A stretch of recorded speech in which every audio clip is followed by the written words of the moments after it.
ರೈತರಿಗೆ ಸಾಕಷ್ಟು ಹೆಲ್ಪ್ ಆಗಿರುವಂತದ್ದು. ಇವತ್ತು ಈ ಇಂತಹ ಸಹಕಾರಿ ಬ್ಯಾಂಕ್ಗಳು ಮತ್ತಷ್ಟು ಈ ಬ್ಯಾಂಕ್ಗಳಿಗೆ ಸಹಕಾರಿ ಸೊಸೈಟಿಗಳು ರೈತರಿಗೆ ಬಹಳಷ್ಟು ಅನುಕೂಲ ಮಾಡಿಕೊಡುವಂತ ರೀತಿಯಲ್ಲಿ ಕೆಲಸ ಮಾಡ್ತಾ ಇದಾವೆ. ಎಲ್ಲಾ ಜನರು ರೈತರು ಎಲ್ಲಾರು ಸೇರಿ ಈ ಸಂಘಗಳಲ್ಲಿ ಭಾಗವಹಿಸಕತ್ತಾರ. ಅದೇ ರೀತಿ ತಂದೆಯವರು ಕನಸು ಏನಾಗೈತಿ ಅಂತಂದ್ರ ರೈತರು ಸಾಲ ತಗೊಳ್ಳುವಂತವ್ರಲ್ಲ, ಸಾಲ ಕೊಡುವಂತವ್ರಾಗಬೇಕು. ಯಾಕಂತಂದ್ರೆ ನೀರಾವರಿ ಮಾಡಿ ಈಗ ಸಾಕಷ್ಟು ಜನ ಮೊದಲೇನು ಜೋಳ ಗೋಧಿ ಬೆಳಿತಿದ್ರು, ಇವತ್ತು ಕಬ್ಬು ದ್ರಾಕ್ಷಿ ಬೆಳೆಯುವಂತ ಪರಿಸ್ಥಿತಿ ಮತ್ತು ದಾಳಿಂಬರಿ ಬೆಳೆಯಕತ್ತಾರ. ಹಂಗಾಗಿ ರೈತರು ಸಾಲ ತಗೊಳ್ಳೋರಾಗಬಾರ್ದು, ಸಾಲ ಕೊಡುವಂತವ್ರಾಗಬೇಕು. ಅದೇ ರೀತಿಯಲ್ಲಿ ಹೈನುಗಾರಿಕೆ ಮಾಡುವಲ್ಲಿ ತಂದೆಯವರು ಪ್ರೋತ್ಸಾಹ ನೀಡಲಕತ್ತಾರ. ನಮ್ಮ BLD ಸಂಸ್ಥೆಯಿಂದ ನಾವೊಂದು ಬೆಂಗಳೂರಿನಲ್ಲಿ ಉನ್ನತ ಮಟ್ಟದ ಒಂದು ಸಂಸ್ಥೆಯನ್ನು ಕರ್ಕೊಂಡ್ ಬಂದು ರೈತರಿಗೆ ಟ್ರೈನಿಂಗ್ ಮಾಡಿ, ಈಗ ನಮ್ಮ ಕುಮಟೆ ಮತ್ತು ನಾಗರಾಳ ಗ್ರಾಮದ ಕೆಲವೊಂದು ರೈತರು 4 ರಿಂದ 5 ಎಕರೆ ಒಳಗ 1 ರಿಂದ 1.5 ಲಕ್ಷ ರೂಪಾಯಿ ತಿಂಗಳ ತಗೊಳಕತ್ತಾರ.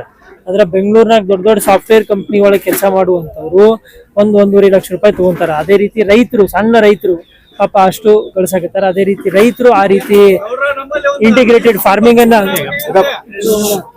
ನಮ್ಮ ಇಂಟಿಗ್ರೇಟೆಡ್ ಫಾರ್ಮಿಂಗ್ ಮಾಡಿ ರೈತರ ಅಭಿವೃದ್ಧಿ ಆಗಬೇಕು. ಆ ದೃಷ್ಟಿಯಲ್ಲಿ ತಂದೆಯವ್ರ ಕನಸು ಆಗೈತಿ. ಅದೇ ರೀತಿ ನಮ್ಮ ವಿಜಯಪುರ ಜಿಲ್ಲೆಯಲ್ಲಿ ಹೆಚ್ಚಿನ ಫ್ಯಾಕ್ಟರಿಗಳು ಬರಬೇಕು, ಕಾರ್ಖಾನೆಗಳು ಬರಬೇಕು, ಮತ್ತೆ ನಮ್ಮ ಯುವಕರಿಗೆ ಉದ್ಯೋಗ ಕೊಡಬೇಕಂತ ತಂದೆಯವ್ರ ಕನಸಾಗೈತಿ. ಕೆಲವೇ ದಿವಸದಲ್ಲಿ ಸುಮಾರು 5 ರಿಂದ 10 ಫ್ಯಾಕ್ಟರಿ ವಿಜಯಪುರಕ್ಕೆ ಬರೋದ್ರಿಂದ ಸುಮಾರು 5 ರಿಂದ 10 ಸಾವಿರ ಜನಕ್ಕೆ ನೇರ ಉದ್ಯೋಗ, 5 ರಿಂದ 10 ಸಾವಿರ ಜನಕ್ಕೆ ಇಂಡೈರೆಕ್ಟ್ ಎಂಪ್ಲಾಯ್ಮೆಂಟ್ ಸಿಗುವಂತ ಕೆಲಸ ತಂದೆ ಇಲ್ಲೇ ವಿಜಯಪುರಗೆ ಮಾಡಾಕತ್ತೀವ್ರಿ. ಇಲ್ಲಿ 10 ಗ್ರಾಮ ಏನು ನಿಡೋನಿ, ಅರ್ಜುನಗಿ, ನಾಗರಾಳ ಮತ್ತು ಬಾಬಾನಗರ, ಬಿಜ್ಜರ್ಗಿ ಈ ರೀತಿ 10 ಗ್ರಾಮ ಫಸ್ಟ್ ತಗೊಂಡೇವಿ. ಹಂಗೆ 10 ಗ್ರಾಮ ಆದ್ಮೇಲೆ ಮತ್ತೆ ಇನ್ನೊಂದು 10 ಆ ರೀತಿ ಸ್ಲೋ ಆಗಿ ಹೈನುಗಾರಿಕೆ ಯೋಜನೆ ನಾವು ತಗೊಳಕತ್ತೀವಿ. ತಂದೆಯವರು ಒಂದು ಈ ಬಾಬಾನಗರನಾಗ ಒಂದು ಬೃಹತ್ ಅಣೆಕಟ್ಟನ್ನ ನಿರ್ಮಿಸಿ ಅಲ್ಲಿ ಏನೈತಿ ಈಗ ಹೆಂಗ ನೀರು ಬಿಡ್ತಿರ್ತಾರೆ ಮಳೆಗಾಲದಲ್ಲಿ, ಆ ರೀತಿ ಸಮರ್ ಟೈಮ್ನಾಗ ಸ್ಟೋರೇಜ್ ಮಾಡಿ ಆ ಟೈಮ್ನಾಗ ನೀರು ಬಿಡ್ಬೇಕಂತ ಹೇಳಿ ತಂದೆಯವರು ಒಂದು ಬಾಬಾನಗರನಲ್ಲಿ ಬೃಹತ್ ಡ್ಯಾಮಿನ ಯೋಜನೆ ಹಾಕೊಂಡಿದ್ದಾರೆ. ನಿಮಗೇನ್ ಬೇಕು ಹೇಳು ಎಕ್ಸ್ಟ್ರಾ? ಇಲ್ಲಪ್ಪ, ನಮ್ಮಲ್ಲಿ 273 ಇಂಥ ಪ್ರಾಥಮಿಕ ಕೃಷಿ ಪತ್ತಿನ ಸಹಕಾರಿ ಸಂಘಗಳಿದಾವೆ. ಇವಕ್ಕೆಲ್ಲ ಜಾಗ ಇದೆ, ಇಂಡಿಪೆಂಡೆಂಟ್ ಬಿಲ್ಡಿಂಗ್ ಇದೆ. ಬಟ್ ಇದು ಕಟ್ಟಡ ಸ್ಥಿತಿಲಾವಸ್ಥೆಯಲ್ಲಿ ಇರೋದ್ರಿಂದ ಹೊಸ ಕಟ್ಟಡ ಕಟ್ಟಬೇಕಂತ ಅದಕ್ಕೆ ನಾವು ಯೋಗ್ಯವಾದಂಥ ಸಹಾಯ ಸಹಕಾರ ಕೊಡ್ತೀವಿ. ಇದು ಕೂಡ ಒಂದು ಒಳ್ಳೆ ಸೊಸೈಟಿ.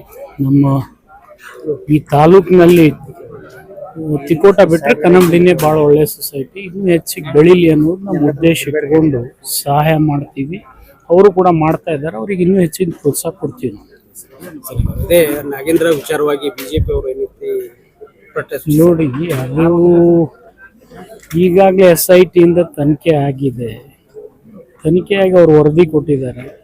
ಬಟ್ ಇದು ರಾಜಕೀಯ ಕೂಡ ಐತಿ. ಇದು ನಿಮ್ಗೆ ಗೊತ್ತದ. ಇವತ್ತು ಲೋಕಸಭೆ ನಡೀಲಿಲ್ಲ ತಿಳ್ಕೊಂಡು ಇಲ್ಲಿ ವಿಧಾನಸಭೆ ನಡೆಸ್ಕೊಡ್ಬಾರ್ದು ಅನ್ನೋ ದುರುದ್ದೇಶ ಅವ್ರದ್ದು ಅಷ್ಟೇ.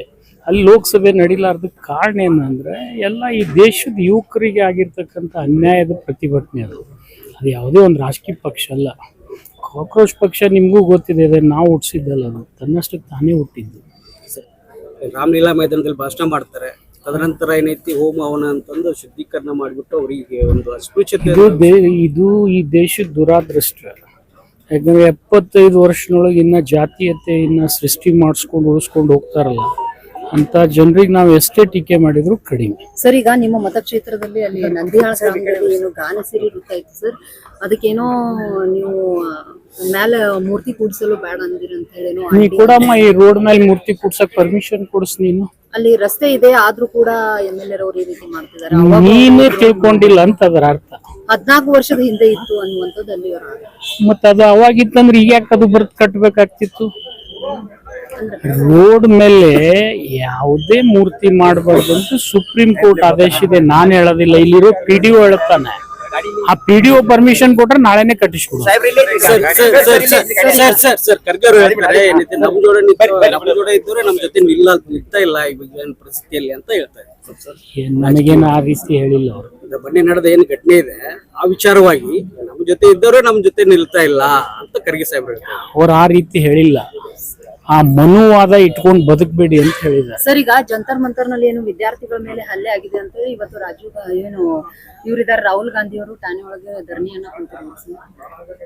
ನಿಮ್ಗೆ ಗೊತ್ತೇ ಅದಲ್ಲ, ಯಾರಿಗ್ ನ್ಯಾಯ ಕೊಡಿಸ್ಬೇಕಾದ್ರೆ ಅವ್ರು ಈ ದೇಶದ ಲೋಕಸಭೆ ವಿರೋಧ ಪಕ್ಷದ ನಾಯಕರು. ಈಗ ಖರ್ಗೆ ಅವರಿಗೆ ಆಗಿರುವಂತ ಅವಮಾನದ ಕುರಿತು ಇಲ್ಲಿ ಜಿಲ್ಲೆಯಲ್ಲಿ ಯಾವುದೇ ಪ್ರತಿಭಟನೆಗಳಾಗ್ತಿಲ್ಲ, ಕಾಂಗ್ರೆಸ್ ನಾಯಕರು ಕೂಗೋಗಿದಾರ ಹೇಗೆ ಅನ್ನುವಂಥದ್ದು.